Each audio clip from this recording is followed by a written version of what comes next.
Pemirsa, terima kasih Anda masih bersama kami di Liputan Metropolis Malam. Unit Reskrim Polsek Babatoman dan tim Serigala Satreskrim Polres Muba berhasil menangkap pelaku pencurian dengan kekerasan yang menembak pemilik warung manisan di Desa Toman, Kecamatan Babatoman. 3 dari 4 pelaku berhasil ditangkap di wilayah Kota Palembang. Kau nak jujur apa tidak? Siapa baik? Halal lembak kau mati di sini.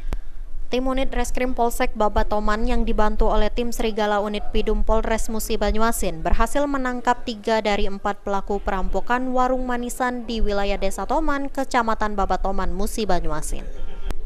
Ketiga terduga pelaku yakni Andi, 34 tahun, warga Jakabaring, Palembang, Firdaus alias Lepek, 28 tahun, warga Alang-Alang Lebar, Palembang, dan Armanda Putra, 43 tahun, warga Talang Kelapa, Banyuasin, berhasil ditangkap dalam waktu dan tempat berbeda. Atas kejadian tersebut, korban menderita luka tembak di bagian wajah dan kehilangan uang yang ada di warung sebesar 2 juta dan 2 unit handphone.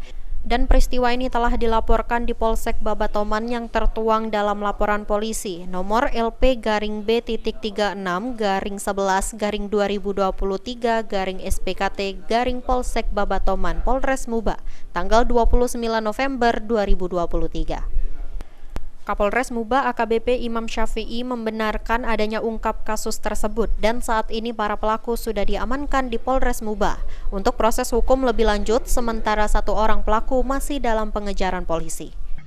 Dengan kegigihan dari personel kita, baik dari Polsek Babatoman maupun dari Satreskrim Polres Musi Banyuasin, melalui serangkaian penyelidikan, kami mendapatkan informasi tentang keberadaan para pelaku sehingga kami bisa mengungkap dan menangkap para pelaku kegiatan pencurian dengan kekerasan di wilayah Babatoman. Benar, mungkin Anda sudah hasil penyelidikan Senpi dari mana dan ini tersangka ini dari mana? Saat ini masih didalami dan direncanakan dari Kota Palembang, kemudian bergerak ke wilayah Babatoman untuk melaksanakan kegiatan pencurian dengan kekerasan, kemudian melarikan diri ke wilayah Palembang kembali. Kami lidik sehingga dapat menemukan para pelaku kejahatan. Untuk senpi yang digunakan masih dalam pendalaman, didapatkan dari mana dan nanti akan kami kembangkan untuk bisa mengungkap lebih lanjut.